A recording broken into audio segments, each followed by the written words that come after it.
Hey,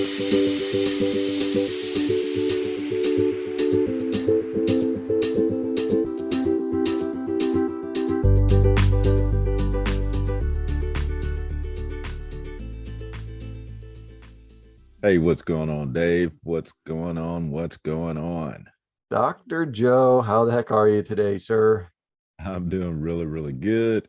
As you can see, I got a big smile on my face. I'm brightened up. I know if you've all been watching some of these, you've seen tinted or kind of a faded out image of myself. I finally figured out how to improve that. So I'm hoping everybody's feeling like I do. Like I say, it's just seeing myself in a new light.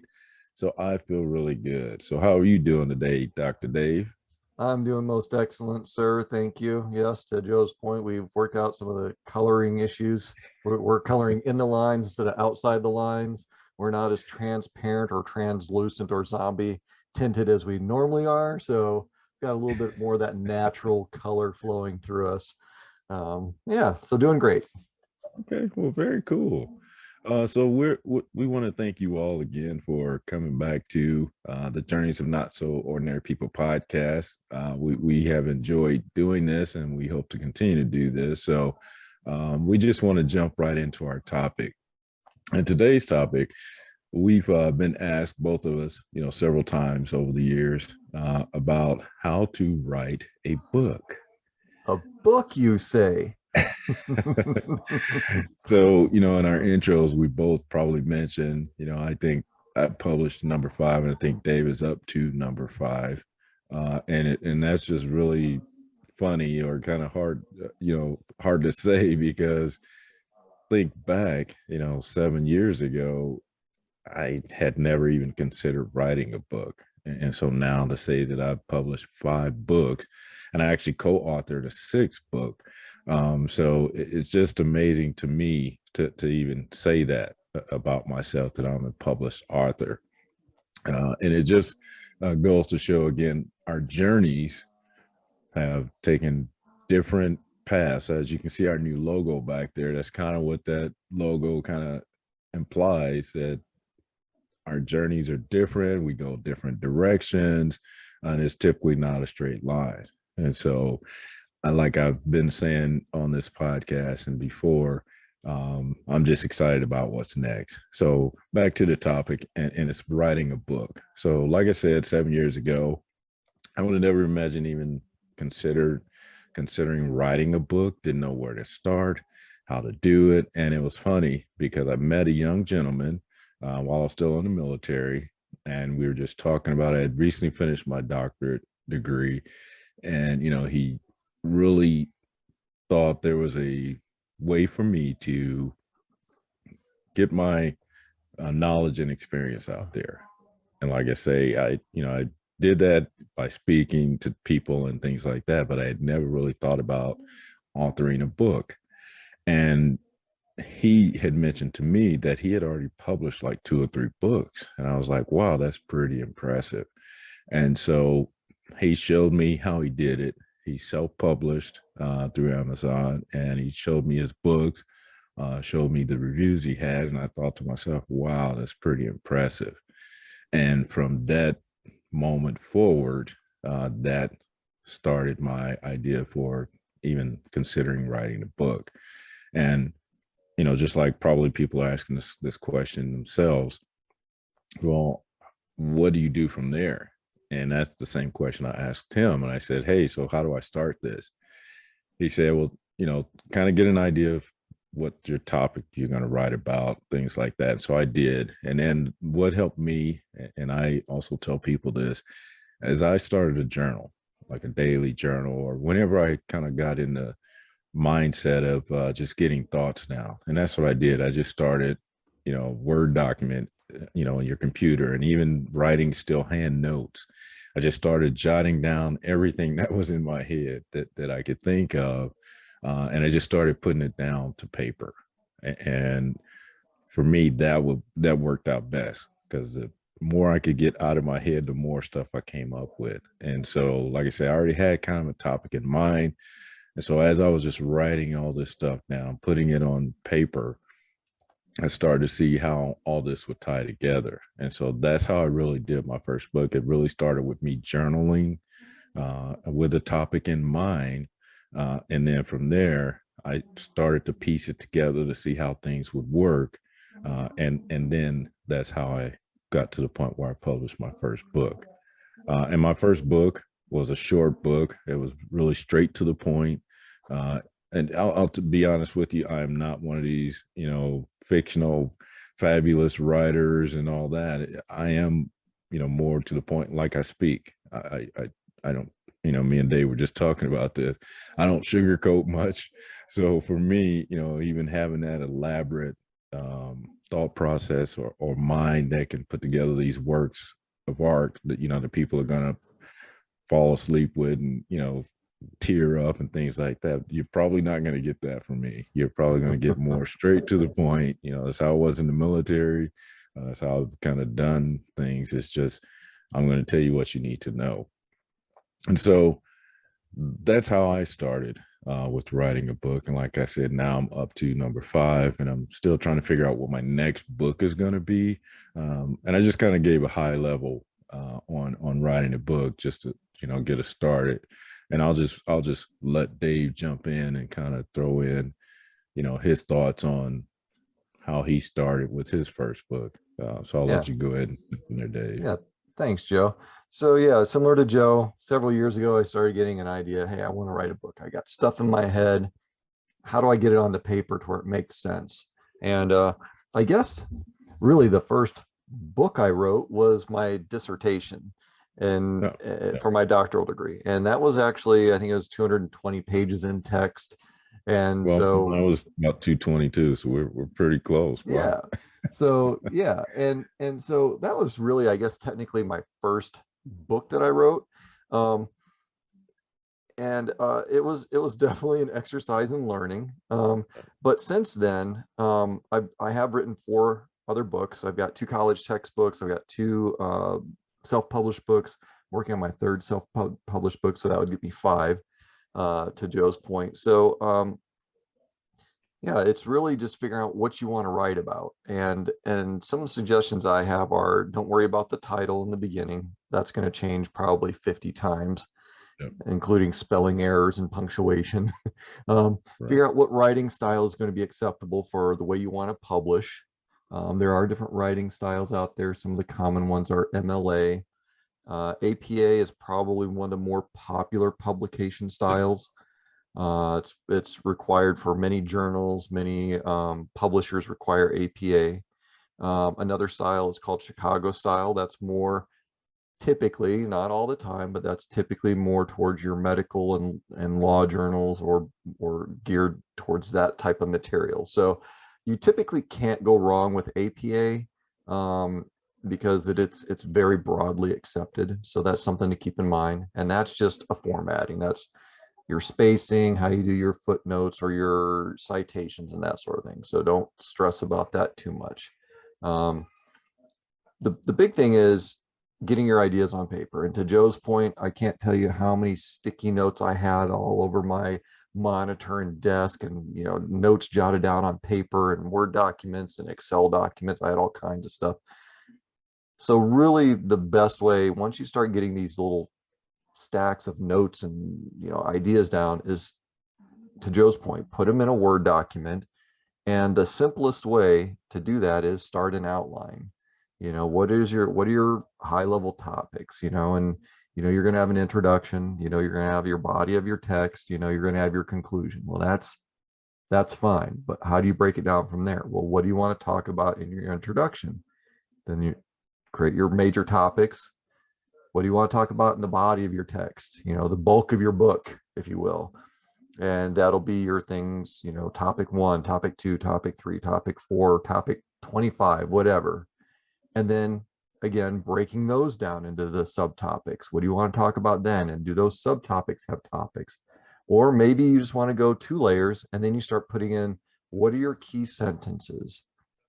What are your key statements? What are your citations? What are your reference sources? What are your direct quotes if you're using any?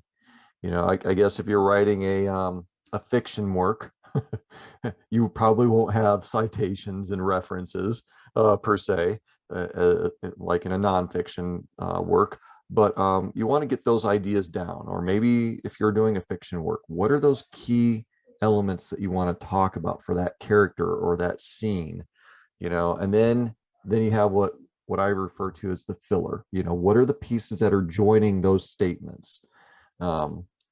And just keeping in mind basic writing style, basic writing practices, like your grammar, your punctuation. There's cheat sheets available that you can pick up fairly cheap and inexpensive, that can do like a grammar refresher or a punctuation refresher. Hey, I know Dave. it's getting into the weeds. And so, yeah, because I was just going to ask you, what if I just want to write a book? I mean, Then write it. Then just write. and Just that was where I was just going to write. go Get because, it yeah, out. you just explained the technical side of it, Mhm. all those types of things. But if I just want to write a book, Then write. then just write the book, and that's what Just I've write the book. encouraged people to do because as we talked about a couple of shows ago, overthinking it. Yeah. That everything you just listed there could turn into a laundry list of things that people don't want to do or maybe not Yeah. don't know how to do. So That's true. I just for me and that's why I said I just straight to the point. I did rely on some of the things that Dave talked about, but it really was all about me getting my thoughts down, my perception of things, my ideas about things, and that's really what I recommend to people is right. Because my son, he reached out to me a month or two, maybe 3 months ago, and he talked about writing a book, and that was his first question: what should I do first?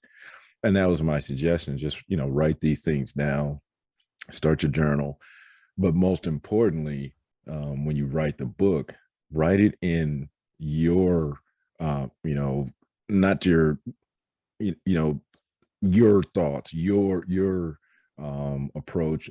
Don't try and be like somebody else. Don't try and Yeah. write Be so you. Be authentic to yeah, yourself. exactly, be you. And because I think we, like with anything, when we start trying to be like somebody else or emulate other styles and things like that, then we're not being who we Yeah. are, true to ourselves.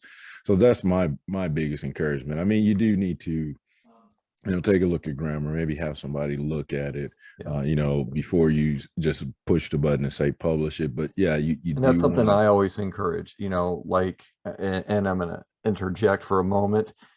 Joe was actually the person who coached and mentored me into writing my first book. Joe and I met several years ago, and we were talking and getting to know each other. And he was like, "So what do you want to do?" And I was like, "Well, one of the things I want to do is write a book." And I noticed that you wrote a book. He goes, "I have. I wrote a few." And I was like, "What do I need to do?" And that was what Joe is telling everyone right now, is what he told me. Just write it, Dave. Just write it.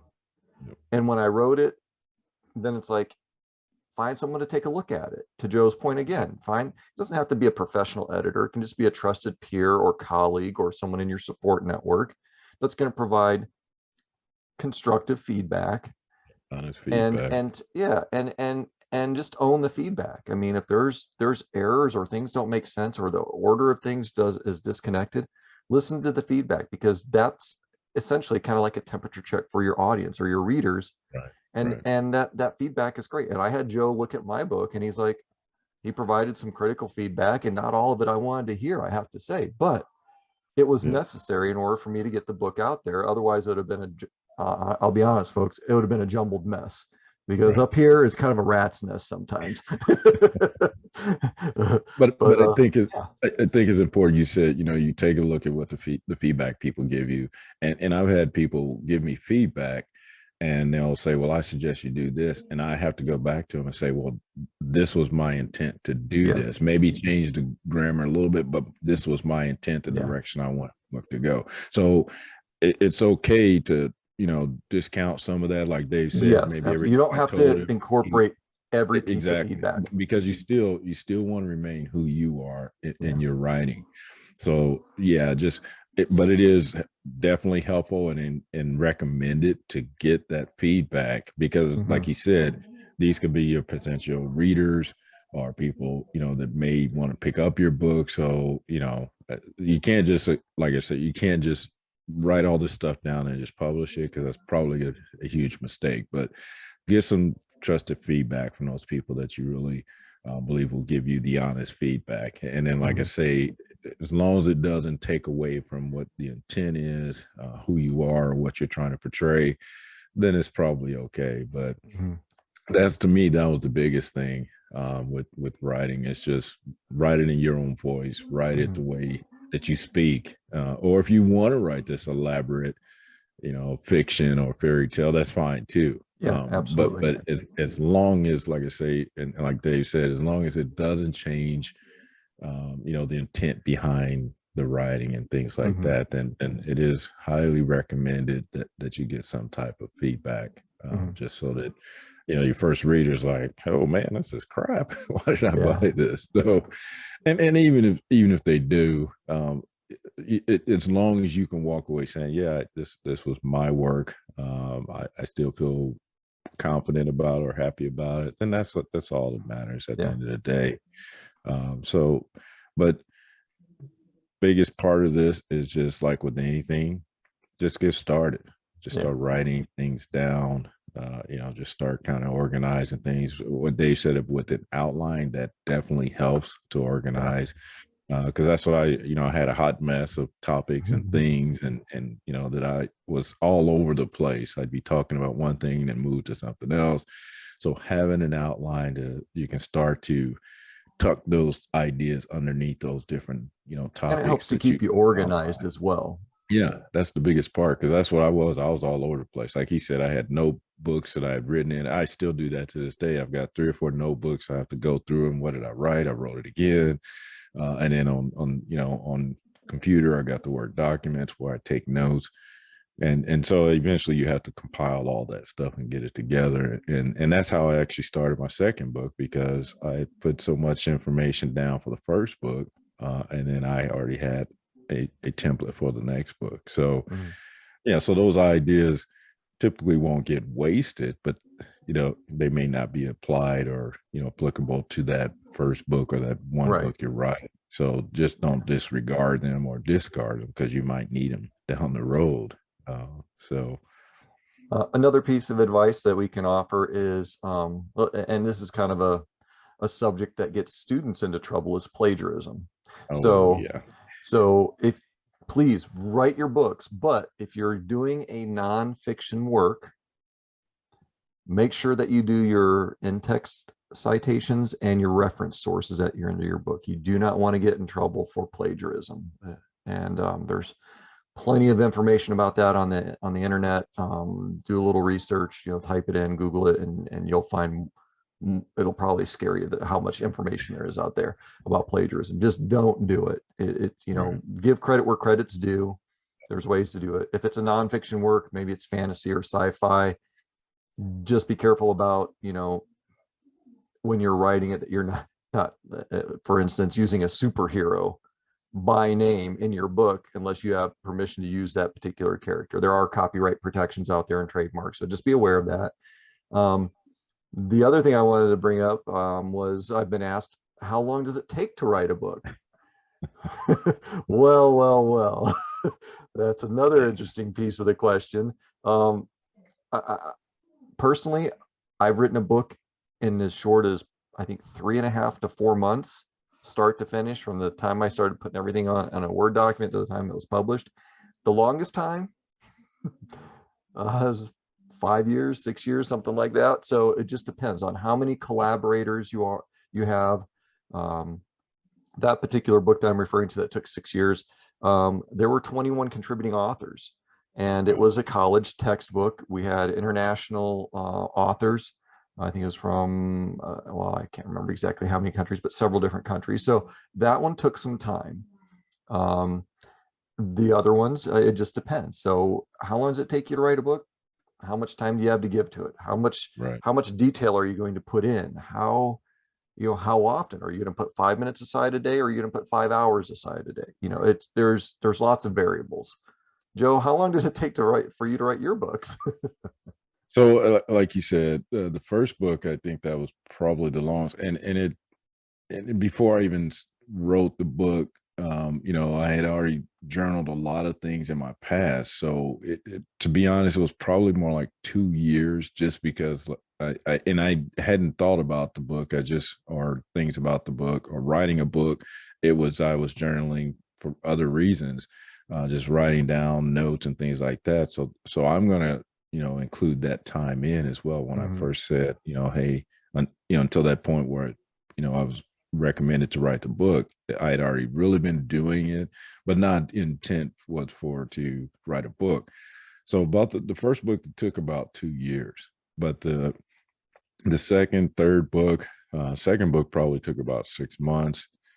Third book was probably a little bit shorter than that, maybe 3 or 4 months. And then the last book took me a little bit longer. So like you said, it just depends. If you sit down with the intent, I'm going to write this book as soon as possible, then yeah, you're probably going to be hyper focused. You're going to get it done, and you're going to do all those things. But if you're kind of writing it nonchalantly, just, hey, I'll spend a few minutes here and there, then it could take a while. And that's probably what happened to me in this last book. It took probably more like a year. Hmm. Um, but that was it. I wasn't, intent on, getting it completed and things like that. So it wasn't my number one focus. And Hmm. so the last one took a little bit longer. But there is no, set time limit. It's up to you. Like you said, if you want to put more into it, if you want to, do different things, that's totally up to you. And Hmm. that's what writing process is about. It's your process. There's no scripted, you got to do it this way, that way. It's all on you. So it's, most of it is relying on your intent, your time, all those things. It's you, really, most of it. Hmm. So, um, and just for me, like we talked about in the past, just don't get hung up on things. And that's one of the things I started to do, which I had to change, was I started to try and change as I was writing. Hmm. I'd write a paragraph and then go back through it, and I'd end up changing 101 things. So I had to train myself to just write. Yeah. When I got in those moods of just writing, just write, Yeah. until I couldn't write anymore, walk away from it, and then come back maybe a day or two later and look at it. And Hmm. then maybe I would make changes. But yeah, very used to being in academia, going through my college, journey, where I would try and make sure the paper was right as I was writing it, which may not have been a good practice anyway, but that's the way I used to do. And writing is totally different. Because if you Hmm. get hung up on, say, a paragraph or even a chapter, it's going to kind of hinder you moving forward. So I just encourage you to sit down. If you're in one of those writing moods, just write, Yeah. write, and then come back if you need to, and take a look at it. But if you start to try and change it, correct it as you're writing, you're definitely going to put yourself further behind, and you're going to hinder your, those creative juices. Hmm. Again, that momentum that you're going to lose it because you're trying to repair or fix at the same time. So that is a huge recommendation that I have. It's just write. If And you're to in a mood to piggyback on what write, you're write. Yeah, and to piggyback on what you're saying, it's great when you said when you're in the mood to write, write, and don't necessarily edit as you go. Wait till you're done with that chapter before you go back and edit it. And my advice is wait till you get your whole book done or good portions of it before you edit it. Because to your point, when you start the editing process, sometimes you get wrapped around the axle a little bit. You get wrapped up and you start chasing these rabbits and you're like, well, what about this? What about that? And second guessing. And the next thing you know, you've just spent 4 hours on one chapter and you haven't changed anything except a couple of periods and commas.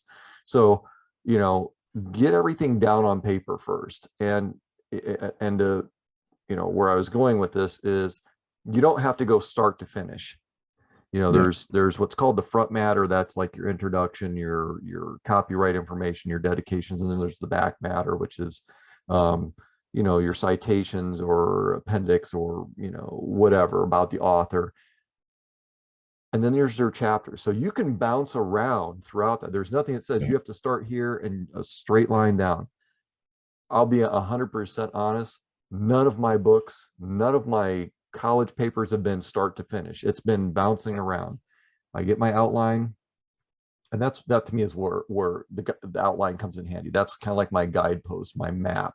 And then I can go in, and if I feel like writing about, the first chapter, I'll put in stuff about the first chapter, maybe the third or eighth or fifth or 25th chapter, and I bounce around until I'm satisfied with that chapter. Or one chapter might lead to thoughts in my head to go, oh, I should add this into chapter 2 and maybe reference it in chapter 8. And well, this shouldn't be in chapter 8, this should be in chapter 6. And it's a very fluid process, and it's not linear, maybe for some Right. folks, but for me, all the papers I've ever authored or articles or books, it's never been a straight through linear process. We're done with this. Now we're going to the next one, next one, next one. Right. Yep. It's all over the place. And that outline again served as my roadmap to make sure that I checked all my boxes. I got everything in there that I wanted, and helped keep me focused. So I didn't start writing about, let's say, marketing, and then I wound up talking about a sci-fi fantasy role.